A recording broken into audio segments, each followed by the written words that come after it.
Olá pessoal, tudo bem com vocês? A graça e a paz do Senhor a todos. Nós queremos aqui dar continuidade à nossa terceira sessão, tá? Dentro da série Mova-se, essa terceira mensagem dentro dessa série. E nós temos falado um pouquinho, né, de uma igreja que se movimenta, uma igreja que se move em direção ao propósito do Senhor, né, debaixo da vontade do Senhor. E hoje nós queremos aqui trazer essa terceira mensagem que fala um pouquinho aí a respeito de nós nos movermos no jejum. É isso mesmo, movermos no jejum. Nós falamos um pouquinho sobre mover-se na oração, mover-se também na palavra, né? Foi nossa segunda mensagem. E hoje aí a gente vai construir esse tripé, né, que sustenta, aí, que é um fundamento, um bom fundamento da vida de todo cristão, que é mover-se no jejum. Quero mostrar para vocês algumas pessoas na Bíblia que se moveram no jejum, né, e se movimentaram dessa forma e estiveram ali, de fato, para cumprir, né, o propósito do Senhor, tiveram ali, de fato, venceram batalhas, né, venceram ali situações dentro do plano soberano do Senhor. Então, mova-se aí no jejum, né? E nós vamos construir esse tripé aí, oração, palavra e jejum com essa terceira mensagem. Então, o texto aí de Joel 2, verso de número 12, diz o seguinte, o Senhor falando aí, né, pela boca do profeta Joel, ele diz assim: agora mesmo diz o Senhor, convertei-vos a mim de todo o vosso coração, e isso com jejuns, com choro e com pranto. Então a gente observa aí, né, que essa questão desse processo de busca ao Senhor, né, ele envolve o jejum, esse processo de entrega completa, né, ao Senhor, envolve não só o quebrantamento, né, o choro, o pranto, mas também envolve o jejum. E nós vamos também perceber aí que o jejum ele nada mais é do que um processo, né, de mortificação da nossa carne, né? Se a gente conseguir dominar, né, talvez a essência mais básica do ser humano, uma das mais básicas do ser humano, que é comer, né, provavelmente nós vamos ter aí controle, né, sobre uma série de situações da nossa carne.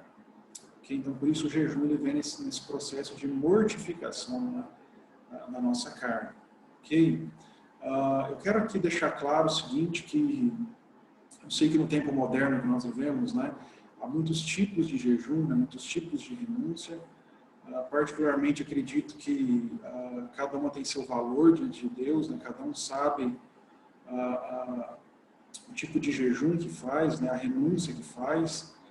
Mas eu quero deixar claro aqui que do jejum que nós vamos falar aqui e mostrar os textos, estamos falando de jejum ou jejuns, né, de fato no sentido bíblico de sua palavra, no sentido de realmente abstenção, né, total de alimento e bebida, né, de comida e bebida. Então, eu sei que hoje em dia, né, há alguns tipos de jejum, né, modernos, eu vou tirar a coca, eu vou tirar o chocolate, né, esse jejum mais Nutella, né, de hoje em dia. Nós vamos falar aqui do jejum raiz, tá, que é o jejum realmente de ficar sem comer, sem beber, né. Vou te mostrar aqui algumas situações, né, e os personagens bíblicos eles faziam isso por certo número de dias. Tá? Volto aqui a afirmar, né, que o tipo de jejum que você faz, tirar talvez uma refeição, ou talvez tirar algum tipo de alimento, né, acredito que ele é válido diante de Deus, né, acredito que toda renúncia ela tem seu valor diante do Senhor. Talvez para alguns seja difícil ficar sem um determinado tipo de alimento, né, mas eu quero deixar claro então que nós estamos falando do jejum bíblico, tá? O jejum realmente de abstenção total, né? Ou pelo menos quase total aí, vamos ver com exceção aí de Daniel, né? Que você tem um jejum ali um pouquinho diferente, mas é um jejum realmente de abstenção dos alimentos. Ok? Então nós vamos aí ver alguns personagens, tá? Nós temos aí primeiramente Moisés aqui dentro do nosso contexto, tá? Que Moisés moveu-se no jejum, né? Então, Êxodo 34, 28, nós estamos falando aqui dentro de um contexto, tá? Onde Moisés, na verdade, já tinha recebido, né, as tábuas da lei, a lei do Senhor. Ele desce ao monte, se você lembrar em Êxodo 32, o povo ali já construiu um bezerro de ouro, então Moisés ali, né, ele quebra ali aquelas tábuas, enfim, agora há então, na verdade, uma renovação da aliança. Moisés de novo está lá no monte com o Senhor, né? Então diz aí, Êxodo 34, 28, que Moisés permaneceu no monte com o Senhor 40 dias e 40 noites. Durante todo esse tempo não comeu pão nem bebeu água, e escreveu os termos da aliança, os 10 mandamentos, nas tábuas de pedra. Então nós temos aí Moisés, né, ali diante daquele monte do Senhor, diante da própria presença do Senhor. Então ele vai jejuar ali 40 dias e 40 noites. Tá? Elias, né, também vai ter algo aí parecido, né, nesses 40 dias e 40 noites. Elias também moveu-se no jejum. Se você lembrar-se, depois que ele derrota ali os profetas de Baal, né, então Jezabel dá ali uma ameaça contra a vida dele, né, que iria matá-lo. Então ele parte, né, ele foge ali em retirada, e nesse contexto aí aparece 1 Reis 19:8, né, diz assim: Elias se levantou, comeu e bebeu, e o alimento lhe deu forças para uma jornada de 40 dias e 40 noites até o Monte Sinai, o monte de Deus. Então o anjo aparece ali e fala para ele comer e beber, que ele vai ter ali uma jornada, né, de 40 dias e 40 noites ali, até o monte do Senhor. Então nós vemos aí Elias, né, movendo-se também no jejum. Tá? E Jesus também move-se, né, no jejum, nesse mesmo jejum, nessa mesma quantidade de dias aí, né. Se você lembrar lá em Mateus 4, quando ele vai iniciar seu ministério, na verdade, né, diz aí o verso 1 e 2, né, que Jesus foi conduzido pelo Espírito ao deserto para ser tentado pelo diabo. Então, depois de passar 40 dias e 40 noites sem comer, obviamente, né, teve fome. Então, Jesus aí também moveu-se, né, no jejum, dentro dessa ideia de busca ao Senhor, de entrega total ao Senhor, também de mortificação aí da carne. Então, nós temos aí esses 3 indivíduos, né, que se moveram nesse jejum aí de 40 dias, 40 noites. Mas acompanhando a Bíblia, a gente vê alguns outros jejuns, né, alguns outros personagens, né, algumas outras pessoas. Daniel também moveu-se no jejum. Você tem aí Daniel capítulo 10, tá? Mas na verdade, se você estudar todo o livro de Daniel, você vai ver que Daniel era um cara, né, que a sua vida era muito dedicada ao jejum. Né? Você acompanha isso aí no capítulo 9, verso 3, você vê logo isso aí no capítulo 1 de Daniel também, ele se abstendo ali, né, das iguarias do rei. Então ele não deixou de comer total ali, mas houve um jejum ali, né? Ele não se misturar, não beber do vinho do rei ali. E no capítulo 10, versos 2 e 3, também diz o seguinte: ó, eu, Daniel, recebi essa visão depois de passar 3 semanas de luto. Durante todo esse tempo não havia comido nada saboroso. Não tinha provado nenhuma carne, nenhum vinho, e não tinha usado nenhuma loção perfumada até passarem as 3 semanas. Então aí Daniel, né, movendo-se nesse jejum de 21 dias aí, diante de algumas revelações que o Senhor está dando a ele, né, de Daniel capítulo 7, capítulo 12, você vai ver várias visões que o Senhor está dando, né, várias indicações, né, profecias a respeito do tempo por vir, dos reinos da terra. Então ele tem aí também esse jejum aí de 21 dias. Se você se lembrar também, Esther, né, Mardoqueu e todos os judeus de Suzã também moveram-se no jejum. Tá? Se você se lembrar ali, lembra que Amã estava ali, na verdade, fazendo ali uma manipulação, né? Havia ali toda uma situação, uma conspiração de Amã para matar, né, não só Mardoqueu, mas todos os judeus. Então Mardoqueu ele vai até a rainha Esther, né, e coloca umas situações ali para ela interceder, na verdade, né, diante do rei, né, e ela, a princípio, titubeia, né, dizendo que já fazia 30 dias que ela não aparecia diante do rei Assuero, e ela só poderia comparecer quando, de fato, ela fosse chamada, né. Então acontece aí os versos 15 e 16 de Esther 4, né. Então Esther enviou essa resposta a Mardoqueu. Depois dele falar assim, olha Esther, talvez seja por isso que você foi colocada aí como rainha, né, para interceder diante do rei. Então ela manda uma resposta, né, Mardoqueu, dizendo, vá, reúna todos os judeus de Suzã e jejuem por mim. Não comam nem bebam durante 3 dias e 3 noites. Minhas criadas e eu faremos o mesmo. Depois irei à presença do rei, mesmo que seja contra a lei. Se eu tiver que morrer, morrerei, né? Como ela coloca aí. Então, você vê também aí um jejum de 3 dias, 3 noites, né? E Deus vai mudar a sorte mais uma vez, né? Não só de Mardoqueu, né? E todo o povo ali judeu, mas a nação mais uma vez vai ser salva, né? Pelo Senhor ali contra a conspiração que havia ali através de Amã. Né? Deus vai dar livramento, vitória, né? A esse povo. A forca acabou sendo para Amã e não para Mardoqueu. Ok? Continuando ainda, nós olhamos aí Neemias, né, na reconstrução dos muros. Eu quero que você perceba que logo no capítulo 1, quando ele recebe notícias a respeito de Jerusalém, diz que a cidade estava com seus muros destruídos, né, o povo está passando por grande humilhação, grandes honras, as coisas estavam muito complicadas realmente, né, nesse tempo para eles. Então no verso 4, Neemias diz, né, quando eu vi isso, sentei-me e chorei. E durante alguns dias lamentei, jejuei e orei aos deuses dos céus. Não se sabe aqui quantos dias, mas Neemias, ali, ao receber, né, essa informação terrível a respeito da sua cidade natal, ele se entristece, né, então vai jejuar. E aí você vê, então, no capítulo 2, ele indo até o rei, né, Artaxerxes, pedir ali permissão, também cartas, né, para ir até Jerusalém e reconstruir esses muros, né, reconstruir essa cidade. Por fim, se você ler ali Neemias, vai ver que esse homem que era copeiro do rei, né, ele vai chegar ali, na verdade, a governar Jerusalém ali, diante dessa reconstrução, né, desses muros. Então, mais alguém aí na Bíblia que se moveu no jejum. Se nós vamos para o Novo Testamento, nós percebemos ali em Atos 13, né, os líderes da igreja em Antioquia, entre eles, né, estavam ali Barnabé e Saulo, eles se moviam no jejum.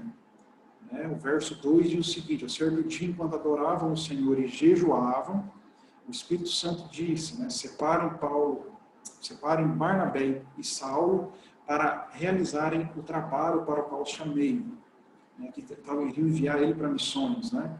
Então, depois de mais jejuns e orações, impuseram as mãos sobre eles e os enviaram em sua missão. Então você vê aqui a igreja ali em Antioquia reunida, né, os mestres ali, os profetas se reuniam ali, né, que lideravam aquela igreja, se reunindo em jejum, né, antes de enviar Barnabé e Saulo as missões, né, a realmente proclamar o evangelho entre os gentios ali, né, já estava sendo proclamado, mas eles estavam orando ali e jejuando. Né? Então, se você vê a igreja primitiva se movendo no jejum. No capítulo seguinte, no capítulo 14 de Atos, você vê Paulo e Barnabé, né, ao escolher presbíteros para cada igreja, o que eles faziam? Eles moviam-se no jejum. Conforme eles iam passando e implantando as igrejas, antes de deixar os presbíteros ali, né, locais ali, liderando a igreja, eles faziam isso, né, com orações e jejuns. Olha só aí o verso 23, né, de Atos 14. Paulo e Barnabé também escolheram presbíteros em cada igreja e com orações e jejuns os entregavam aos cuidados do Senhor em quem haviam crido. Então aí de novo, né, esses irmãos aí movendo-se em oração. O próprio apóstolo Paulo, né, você vê ali em 2 Coríntios 11, 27, quando ele está falando ali das credenciais dele, que ele passou pelo Evangelho, então no verso 27 ele fala, tenho trabalhado arduamente, horas a fio, e passei muitas noites sem dormir, passei fome e senti sede, e muitas vezes fiquei em jejum. Paulo, então, de tudo que fez, né, moveu-se no jejum. O verso 27 termina, ele tremi de frio por não ter roupa suficiente para me agasalhar. Então, nós vemos aí também Paulo, né, movendo-se no jejum. Ok? É importante salientar, né, quando nós falamos aí de movimentar-se no jejum, né, de termos esse tempo de consagração diante do Senhor, né, dessa mortificação da carne, dessa busca realmente intensa, dessa humilhação diante do Senhor. Há uma advertência em Isaías 58, né, e aqui o cuidado com o jejum que muitas vezes nós fazemos. O Isaías 58, a partir do verso 3, diz o seguinte: dizem, né, vocês dizem, nós dizemos, jejuamos diante de ti, porque não prestes atenção? Nós nos humilhamos com severidade, tu nem reparas. Vou lhes dizer por quê, eu respondo. Então Deus aqui vai responder o porquê que Deus não estava aceitando aquele jejum, né, do povo. Ele diz assim, é porque jejum para satisfazer a si mesmos. Enquanto isso, oprimem seus empregados. De que adianta jejuar se continuam a brigar e discutir? Com esse tipo de jejum não ouvirei suas orações. Vocês se humilham ao cumprir os rituais, curvam a cabeça como junto ao vento, vestem-se de pano de saco e cobrem-se de cinzas. É isso que chamam de jejum? Acreditam mesmo que agradará ao Senhor? Este é o tipo de jejum que desejo. Soltam os que foram presos injustamente, aliviem as cargas de seus empregados. Libertem os oprimidos, removam as correntes que prendem as pessoas. Repartam seu alimento com os famintos, ofereçam abrigo aos que não têm casa, deem roupas aos que precisam, não se escondam dos que carecem de ajuda. Então Deus ele estava repreendendo o povo que não estava aceitando aquele tipo de jejum, porque havia, na verdade, a ausência do amor para com o próximo, da misericórdia para com o próximo. Eles jejuavam para satisfazer a si mesmo. Então, algo importante aqui da gente pensar que muitas vezes a gente pode estar incorrendo nesse erro, né, de fazer um jejum para satisfazer a nós mesmos. Ou seja, né, é cumprir um ritual a fim de pagar algum tipo de penitência com o objetivo de se sentir bem. É o que eu chamo de religião mecânica. Né? Talvez um exemplo mais comum, mais corriqueiro nos nossos dias é, puxa, eu não posso faltar domingo no culto, todo domingo eu tenho que ir no culto. Né? Mas a nossa vida de segunda a sábado era uma vida de lixo espiritual. Né? Não há busca ao Senhor, a gente negligencia os aspectos que nós ouvimos, talvez na mensagem do domingo. Então é uma religião mecânica, a gente se sente mal por não vir o domingo ao culto, mas a nossa vida não condiz com os princípios bíblicos, com os princípios do reino. Né? Mas a gente não deixa de vir ao culto, porque se eu não for, puxa vida, eu vou estar pecando diante do Senhor. Então virou uma religião mecânica. Né? E estava acontecendo a mesma coisa que com relação ao jejum. Eles jejuavam nas suas festas, faziam os jejuns que Deus ordenava, mas o coração estava longe. Né? Você já vê essa denúncia de comportamento lá no capítulo 29, 13, com relação à adoração. Né? Deus fala assim, olha, vocês me honram com os lábios, mas o coração está longe. Né? Então, já havia essa denúncia dessa religião mecânica que o povo estava fazendo. Jesus vai citar esse mesmo texto de Isaías 29, 13, lá em Mateus 15, né, do 7 ao 9, se referindo ali a alguns fariseus e alguns mestres da lei. Olha, vocês me honram com os lábios, mas o coração de vocês está longe.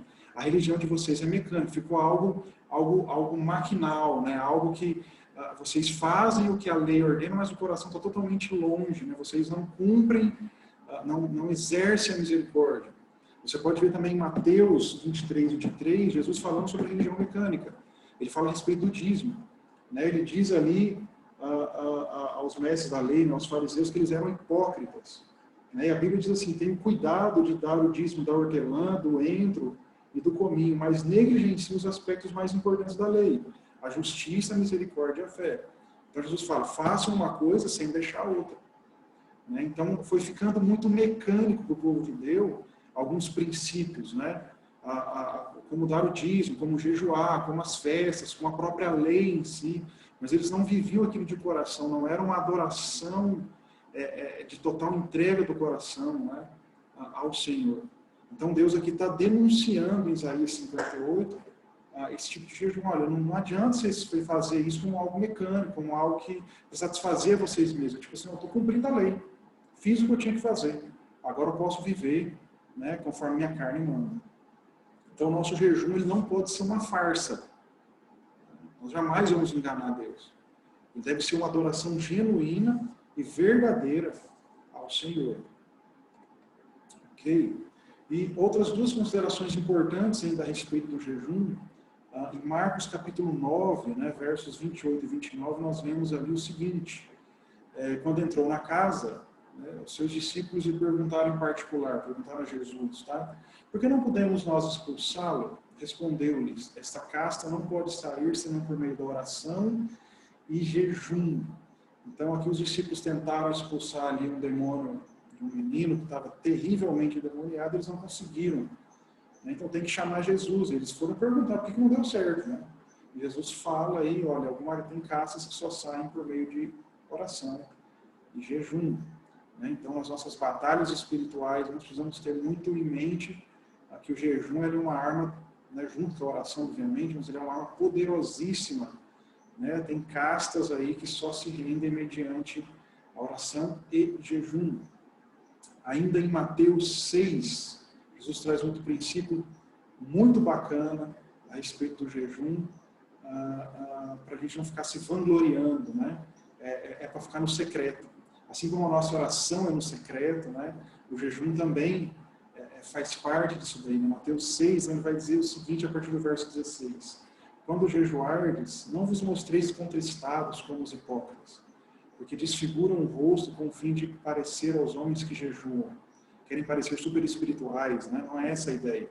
Em verdade vos digo que eles já receberam a recompensa. Tu, porém, quando jejuares, unge a cabeça e lava o rosto, com o fim de não parecer aos homens que jejuas, e sim a teu Pai, em secreto. E teu Pai, que vem em secreto, te recompensará. Então, está aí, né, alguns princípios a respeito do jejum. Né? Nós precisamos, como igreja, ter esse tripé muito bem fundamentado. Né? Nos mover em oração, nos mover na palavra, nos mover no jejum. Né? O jejum ele faz parte dessa busca intensa ao Senhor, dessa humilhação, do nosso, de fato, quebrantamento diante de Deus. Né?